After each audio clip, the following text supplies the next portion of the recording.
Fermi's Hourglass by MadotsukiInTheNexus.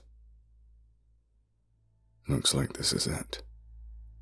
There's a sandstorm outside right now, and with only one of the battery packs still intact, I don't really have a whole hell of a lot of hope that I'm going to make it out of this one.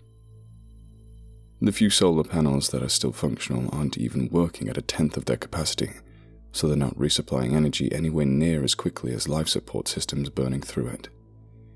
Even with only me left here, the system's estimating that it'll take about 3 days for the power to run out, and there'll be no air circulation.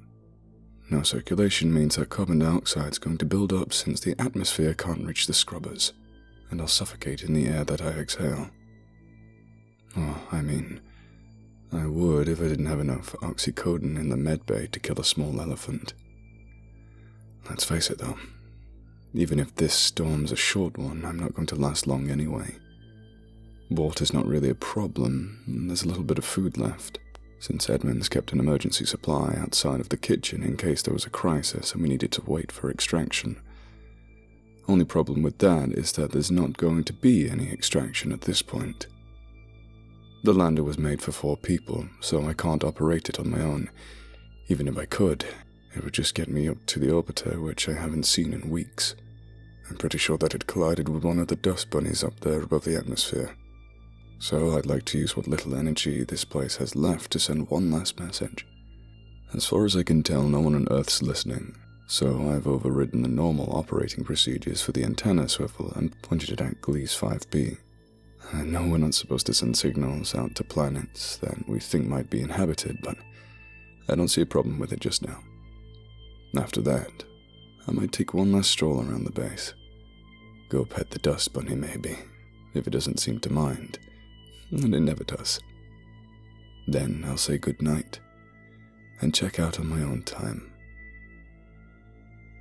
If anyone receives this message and actually knows how to read it, my name is John Dawson. I was the second human being to set foot on Mars, right after Edmonds and before Johnston, the fucking arsehole who blew up our batteries. Sarah Edmonds was the head of Team 1, Cal Johnston and I were the team geologists, and Daniel Reed was our medical professional on site. Also, he was the first person to die on Mars, for what that's worth. Team 2 never got their chance to land, which they would have taken 3 months down the road had everything gone according to plan. The 4 of us had been working down here for about a month when the news came in from NASA that Neptune was gone. News like that takes a few minutes to process, and we weren't sure at first whether it was a joke or if there might have been some sort of miscommunication. Nope. The outermost ice giant in our solar system was not there anymore. It had happened a week before, but the decision was made to censor our communities until they could come up with a way to let us know. Its moons had also vanished, the day after Neptune itself. In their place was a whole lot of nothing. The JAXA-NASA orbiter at Uranus wasn't really made to look at things that distant, but they did try and turn to see if there was anything noticeable that the telescopes in Earth's orbit and the ones in Deep Space Station around the moon might have missed. There wasn't. Obviously, people got a little concerned when they realized what had happened. It was virtually impossible to try and keep it a secret for any length of time, though. Attempts were made to see if anything had happened to Kronos, the only planet further out than Neptune. But with its orbit out in the Kuiper Belt approaching aphelion, and its dark surface blending in with the space between the stars, it could be hard to find even under normal circumstances. Didn't stop people from concluding that it was gone too, though. Real panic wasn't setting in yet, but there was a kind of unnameable terror. From what we could tell, once we started getting uncensored news again, suicides went up globally. There was also a serious increase in terrorist attacks from apocalyptic fundamentalists. Someone even tried to set up a bomb in the basement of the Burj Jeddah. They were stopped, but an attempt to level the world's second tallest building draws a lot of attention. And for about another week, that it was. Neptune continued to not exist. Scientists finally found Kronos again, along with the other known large Kuiper Belt objects. So there was some relief. Maybe this wasn't as dangerous as it seemed. But holy shit, it did seem dangerous. Then Uranus disappeared. With the disappearance of the second planet, we were told immediately. I guess Mission Control decided that hiding what happened was pointless, since we have to find out sooner or later. What they didn't tell us until later in the day was that, this time, there had been photographs. The satellite in orbit around the planet managed to send back 3 full-colored digital images before it lost contact with Earth, and all of them were horrifying. In all 3, you could see columns of pale blue clouds rising from the Uranus atmosphere, then curling into spirals. It looked like there were hundreds of those kind of waterfalls, but in reverse. The last photo returned was taken close to one, with the end of its spiral silhouetted against the darkness of space. Towards the end, the pale blue turned to tan, and at the end of the column, there was an almost imperceptibly small dot, like a grain of sand. Martial law was declared in pretty much every country that could enforce it. This time, the reaction wasn't unspoken fear, but instead was raw terror. Whatever was out there, it was eating worlds, and it was on its way towards Earth. States without the capability relied on UN or regional peacekeepers, but that really wasn't enough. The result was civil war. Not war with any real goal, just the reaction of people trapped with nowhere to run. Where the police and military could stop the riots before they got that bad, they first used batons, then tear gas, and then beanbag shotguns. Then, finally, machine gun fire. Death tolls globally escalated into the thousands. We were offered the option of going back to Earth. It was late evening here in the Eridania lakebed, and we sat around the aluminum table in the dining room, discussing the pros and cons of heading up to the orbit command module and then leaving for home. Families, friends, all those we had left behind, but we all knew the unfortunate truth. And Edmonds was the first person to voice it. If whatever this was got from Neptune to Uranus in 2 weeks, then leaving the surface just meant that we were going to die floating through the empty sky. Any chance of returning to our loved ones was already gone. That wasn't our stated reason, of course. We said that we wanted to continue the mission, to keep hope alive. And who knew? Maybe Uranus would be the last planet they consumed. It wasn't. The dream started too. On the day where they ate Saturn, before we realized what had happened, enormous voids opened up in our minds and filled themselves with green and black fractal patterns. Time didn't move as it should have. The immense scale of both time and space in that place was disconcerting, and the first night, it felt like I spent years asleep. I remember waking up groggy and still uneasy, getting some cheap knockoff coffee from the kitchen, and moving to the main room to sit down and read any messages that might have come in on my tablet. Daniel walked in, told me that I looked like shit, and then asked with a note of concern whether I had any unusual dreams. I thought at first that he was just worried about my mental state because, yeah, I looked pretty much like shit. Then, it dawned on me. The look on his pale, tired face was something else entirely. After we all realized that we had all had the same dream, we got into the stimulant stash and started popping Modafillin like candy. We were wired up like Christmas lights in hell by the time we got the call to let us know what had happened to Saturn. It took the things a little over an hour to eat Saturn, and this time, it was visible through the near real-time streaming thanks to the powerful telescopes at Deep Space Station. Its rings were gone too quickly to see what had happened to them. But the world itself died slowly. The columns curled out from the planet, first smooth like the ones photographed at Uranus, then developed a stranger texture as the materials from the depths of the gas giant started to dredge up. Freed from the pressure in the world's depths, they exploded outward, then collapsed in again as they turned from their own strange colors back to something almost like the long-vanished outer atmosphere. In orbit around Saturn, the ESA's Herschel probe and NASA's own Saturn Next also returned images before dying. Saturn Next didn't really get anything better than the photos from the Uranus orbiter, but its eccentric orbit gave it nearly 10 minutes of time to see what was going on. Herschel, on the other hand, returned only one photo, but it was worth 1,000 from a greater distance. At the end of a long, curving tendril of planetary material was the first dust bunny that any human being had ever seen up close. It really did look like a kind of rabbit made of sand, hence the name. Given to them by yours truly after the shit hit the fan, and I was all alone to call them whatever the hell I wanted. Of course, it was really more of a blob, but it had 2 long, floppy ears, noticeable even in the grainy, pixelated image. At the time, we weren't sure whether those were just a brief shape that the object took on, although I can now assure you that they were permanent. In person, it's actually kind of cute. Well, kind of like someone tried to make a Shoggoth look cute. But you take what you can get. They settle down when they're on a planet, but in orbit, they just flop around as the bunny moves. I might have started mixing some of the modafinil and some other stimulants with the painkillers I mentioned earlier. Don't judge me. After those images came back, martial law pretty much went to shit. People started to desert the military in droves, just wanting to see their families, and chaos took over. By that point, I'm pretty sure that people back home were having the dreams too.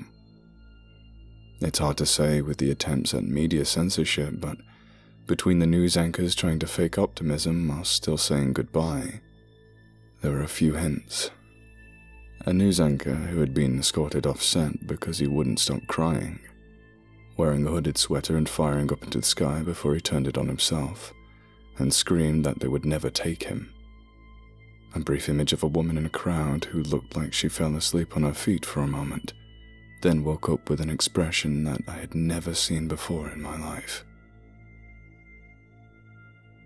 It took maybe 2 days for society to begin to collapse. We all called home that night to leave a message for our loved ones because of an expected communication shutdown. Except for me.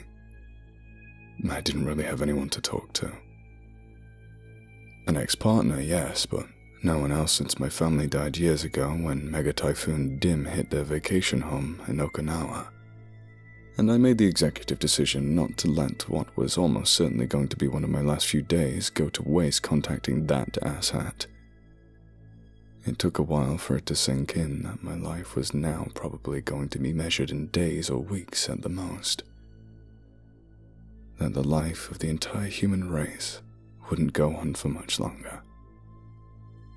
Even with stimulants, you can't stay awake forever. And as soon as the communications cut off, almost immediately after Daniel sent his last message to his wife and daughter in Tallahassee, now that I think about it, we all went back to bed. Somehow, I think we knew that everything would change after that, and that maybe we'd be ready for it if we experienced it together instead of alone when we could no longer avoid the inevitable. We weren't so lucky.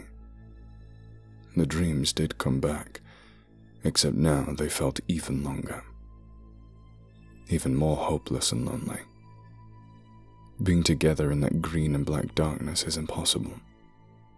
It took us all about 2 hours to wake up from our dreams. But I was honestly confused about where I was. My memories were foggy. Like the moment when I closed my eyes had been a decade or more ago. None of us spoke about it.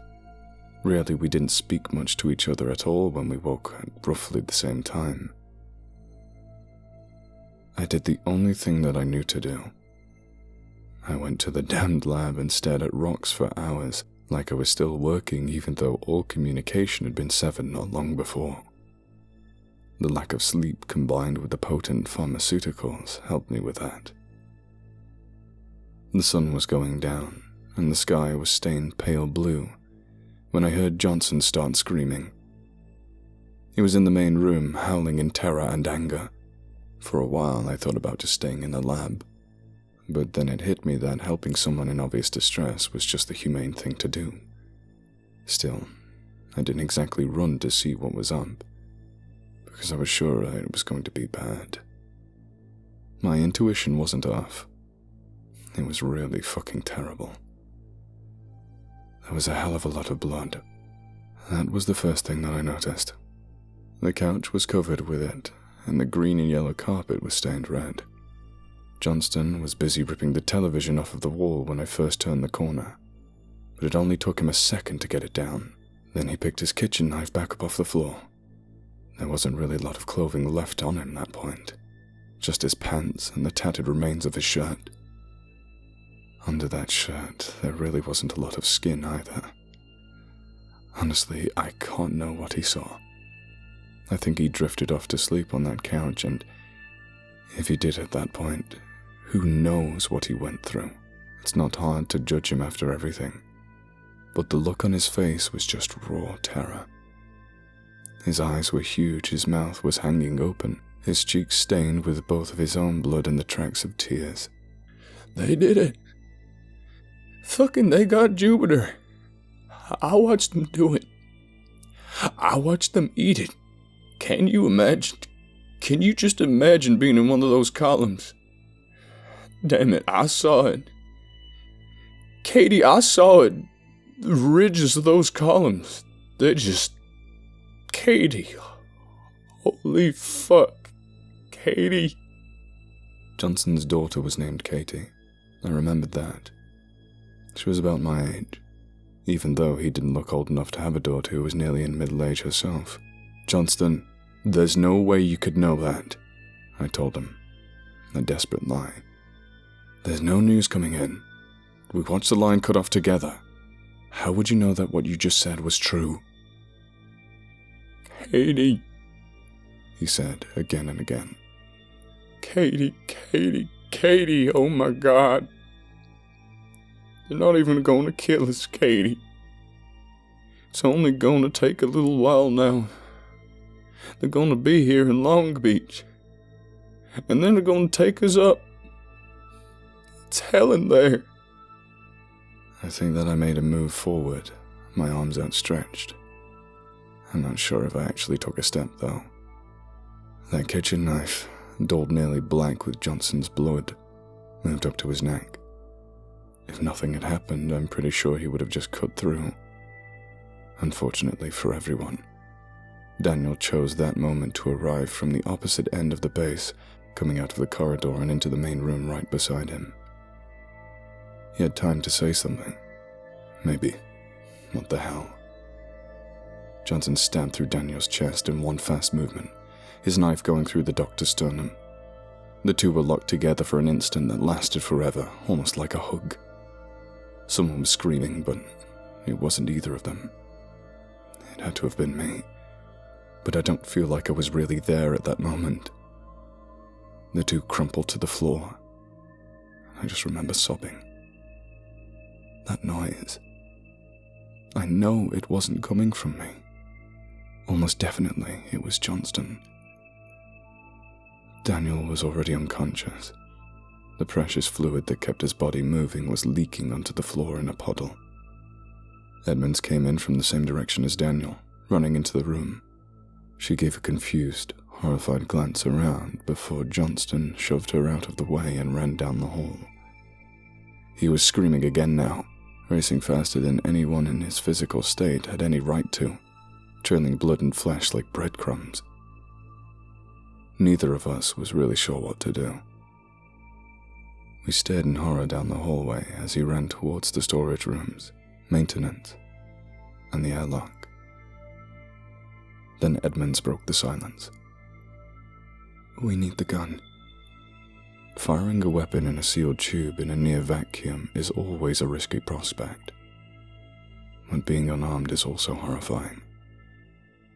The idea of someone completely losing it on a 2-year, 8-person mission to Mars had been discussed, and eventually it was decided that a specially designed compressed air firearm, deliberately set up to kill or incapacitate a human, but to be too weak to easily puncture through the entire outer shell of the facility, was pretty much a necessity in case all other means failed or the person managed to arm him or herself after their breakdown.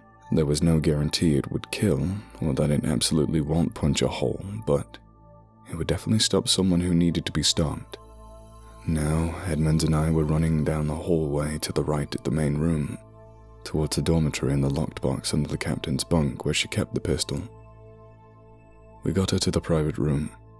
She pulled the small grey metal case out and started fumbling with her keyring. The whole time I stood at the door, looking back through the 15 feet between where we were and the main room in case Johnston decided to wheel around and come back. She had the box open, had pulled the pistol and ammunition out of their egg crate packaging, and was putting the bullets into the chamber when we heard an explosion and the lights went out.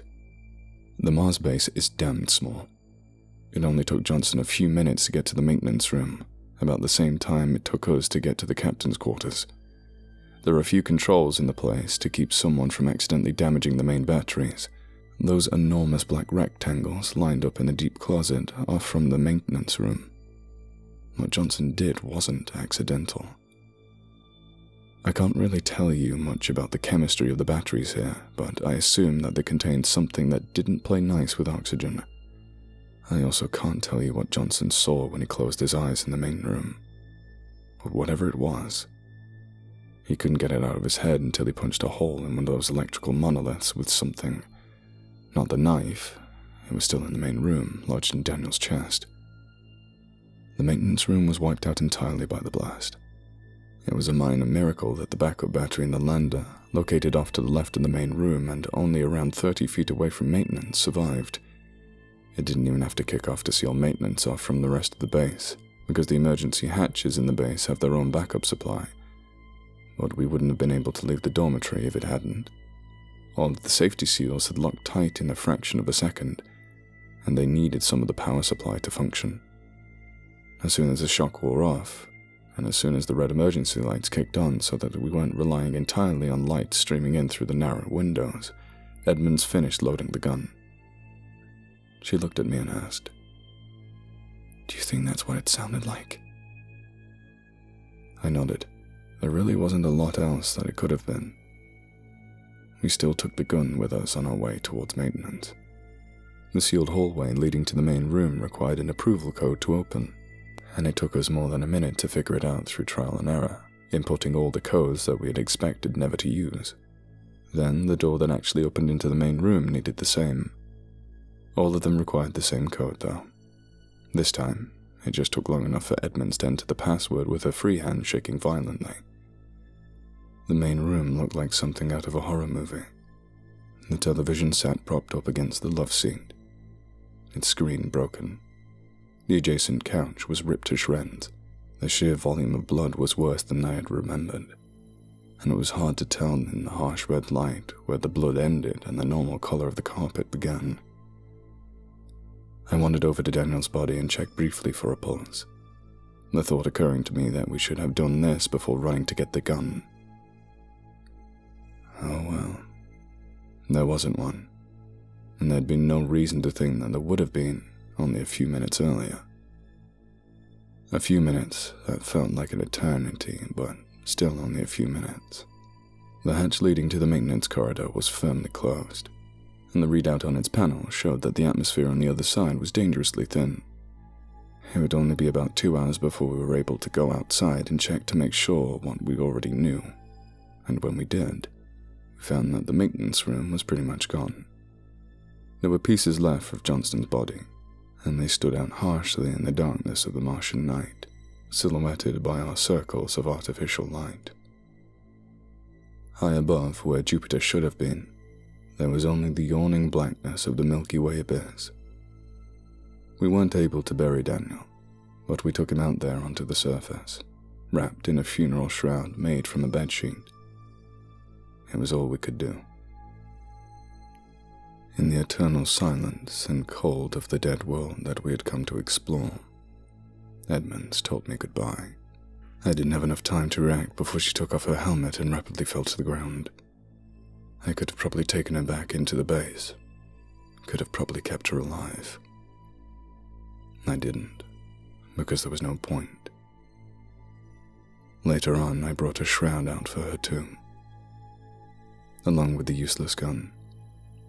Edmonds hadn't trusted it to end her life if she fired it, and neither did I. More likely, it would break a few bones and cause pain if someone tried to swallow it. The orbiter did a flyover of the base only once every few days. On its next pass, I made contact using the local antenna. Apparently, they'd also had a catastrophe. Team 2 was composed of Margaret Green, Tommy Whitefield, Brandon Densmore, and Tracy Lee when we set out from Earth. Now, Margaret Green was gone. She had died in her sleep, the victim of a heart attack. The others had given her a similar funeral to the one we had given Daniel, evacuating her body through the airlock. The whole process had been a mess, with her corpse getting snagged on the rim of a hatch on her way out. An EVA had to be carried out to free her body and let it drift, revealing that her lower arm had nearly been severed by the sharp metal of the hatch. That last jar sent it free, and she went into orbit around Mars in 2 pieces. None of the others spoke openly about joining her outside the ship, but it was pretty obvious what was coming. We talked for a while. Had the orbiter's stronger antenna picked up any signals from Earth? Yes, but nothing strong or directed. Nothing that could really be useful. A few words in Arabic, maybe, unintelligible to the crew or broken up by the radio static. Had they seen whether Jupiter might still be there somehow? No, it was gone. The ship passed over the horizon, and then forever, it was gone. Eventually I fell asleep at the pile of communications equipment in the dormitory. In the red-tinged darkness, I dreamt about my childhood, about the sunrise over the lake, about long winters with heavy snow, and about hot chocolate with my mother, warm drinks from a ceramic mug, and tiny little marshmallows. My first dog, her life and her death all too soon. About something that wasn't a dog and wasn't a cat, but looked a little like both. Something that looked at me with an expression that wasn't even close to human, from a face nearly a foot long and far too large for its small frame, with black pits instead of eyes, but that was still somehow pitiable and apologetic. It had 5 tails, ending with vast fans of digits, and they all hung down to the ground. The thing slid towards me like something somewhere between a cat and a weasel, and rubbed against my legs in a way that was distinctly feline, not purring but making rapid clicking sounds. A sound I could understand, that I knew was coming across vast gulfs, not only of space but of time, from something that had been dead for years when the dinosaurs first walked the earth, born from the light of a sun that had burnt out before ours began to shine. It was saying that things were never meant to end this way for us, that mistakes had been made, that it and the others of its kind, if they really were others in the proper sense, this creature seemed to be the only part of a vast whole, was sorry. I'm not sure how long I slept. I could have checked, but if it's not obvious, I've completely lost track of time, and so that wouldn't have been very useful. Maybe more than a day. What woke me up, though, was more important. Outside, something thudded to the ground. I thought that maybe it was the lander, toppled over somehow from its vertical position. It took only a minute and a quick glance out the high window above the communications equipment to see how wrong I was. There's no way to know why the enormous thing outside the base decided to stop here. I can't even begin to guess what it came here for. Like an amoeba made of dirt, with rabbit ears dangling down its side, it sat there pulsating. In the distance, I could see others falling from the sky like a strange hailstorm. From its base, I watched its roots extend from the dust bunny. They burrowed into the red dirt, and the thing began to make a rapid clicking noise, similar to the animal that had visited my dream, but at a radically different pitch. I've made a few trips out to see it, carefully bypassing where Daniel and Edmonds lay still on the Martian ground. Wherever it and its brethren are, they stopped here on Mars. I can't say whether more went to land on Earth, but at night, I can still see the Earth and its moon. Neither is broadcasting now. Phobos and Deimos are still there, and looking at them through the telescope in the lab, I can see tiny brown dots on both. In the dark, the blobs glow faintly blue, both here and on the night side of the moons. There's almost no chance that I'm the last human being left, but I doubt there's any chance that humanity will bounce back from this.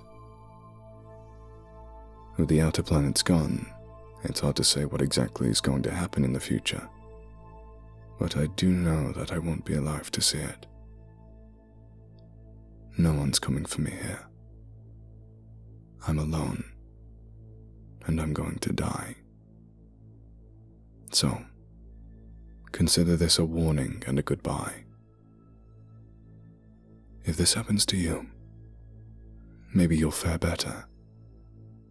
And if not, who knows? I have a feeling now that there's a sort of life after death, even if it isn't the kind we used to expect. Maybe I'll see you on the other side.